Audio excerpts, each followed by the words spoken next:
வணக்கம், welcome to Amma Samayal. நம்ம இன்றைக்கி சுவையான நேந்திரம் பழம் பாயாசம் எப்படி பண்ணுறதுன்னு பார்க்கலாம். இதில் சேமியா ஜவ்வரிசிலாம் சேர்த்து பண்ண போகிறோம். ரொம்ப நல்ல டேஸ்ட்டாக இருக்கும். இப்போ இந்த பாயாசம் பண்ணுறதுக்கு நேந்திரம் பழம் ஒன்று எடுத்துக்கலாம். பழம் நல்லா பழுத்து இருந்தால் ரொம்ப நல்ல டேஸ்ட்டாக இருக்கும்.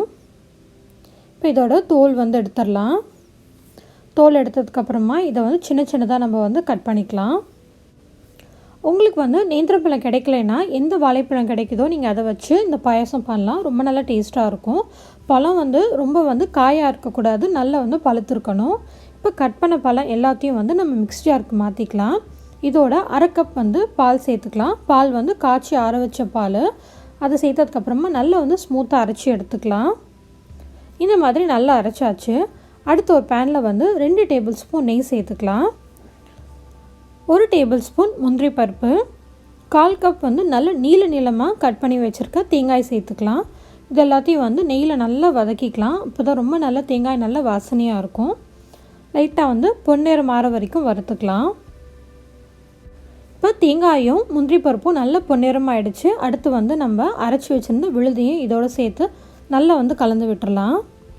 2 நிமிஷத்துக்கு நல்லா வதக்கிக்கலாம். இப்போ தான் பாயாசம் ரொம்ப நல்ல வாசனையாக இருக்கும். இப்போ நல்லா வதக்கினதுக்கப்புறமா நமக்கு நல்லாவே கெட்டியாகிடுச்சு. இப்போ இது ஆறட்டும்.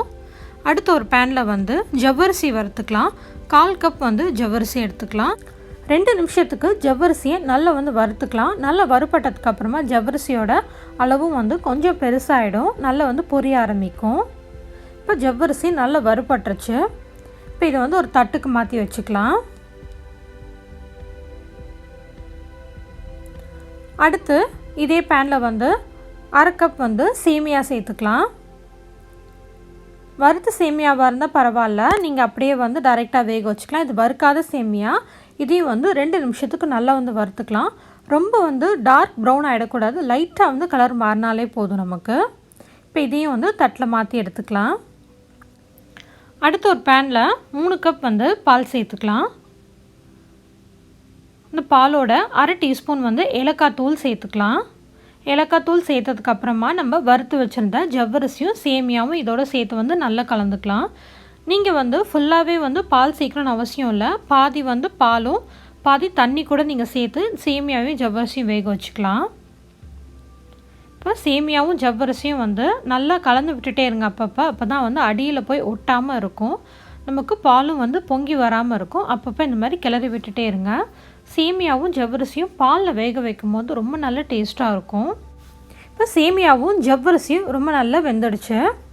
பாலோட அளவும் நமக்கு நல்லா சுண்டிருச்சு. இப்போ நம்ம வதக்கி வச்சுருந்தா நேந்திரம் பழம் விழுதை சேர்த்துக்கலாம். இதெல்லாம் சேர்த்ததுக்கப்புறமா நல்லா கலந்து விட்டுறலாம். அப்புறம் இந்த பாயசத்துக்கு இனிப்புக்காக அரை கப் நான் வெல்லம் சேர்க்குறேன். உங்களுக்கு வேணும்னா நீங்கள் வெள்ளை சர்க்கரை இல்லாட்டி நாட்டு சர்க்கரை கூட சேர்த்துக்கலாம். அரை கப் தண்ணி சேர்த்துக்கலாம். வெல்லம் சேர்க்குறதா இருந்தால் கல் மண் இல்லாத வெல்லமாக பார்த்து சேர்த்துக்கோங்க. இதெல்லாத்தையும் நல்லா கலந்ததுக்கப்புறமா கடைசியாக ஒரு சிட்டிகை பச்சை கற்பூரம் சேர்த்துக்கலாம். இது சேர்க்கறதுனால ரொம்ப நல்ல வாசனையாக இருக்கும். இப்போ இதெல்லாத்தையும் நல்லா கலந்ததுக்கப்புறமா லைட்டாக கொதி வந்ததுக்கப்புறமா அடுப்பு ஆஃப் பண்ணிடலாம். அவ்வளோதாங்க. நல்ல மணக்க சுவையான நேந்திரப்பழம் பாயாசம் அருமையாக ரெடி ஆகிடுச்சு. அவ்வளோ நல்ல டேஸ்ட்டாகவும் நல்ல வாசனையாகவும் இருந்தது. இந்த சுவையான பாயாசத்தை நீங்களும் செஞ்சு பாருங்கள்.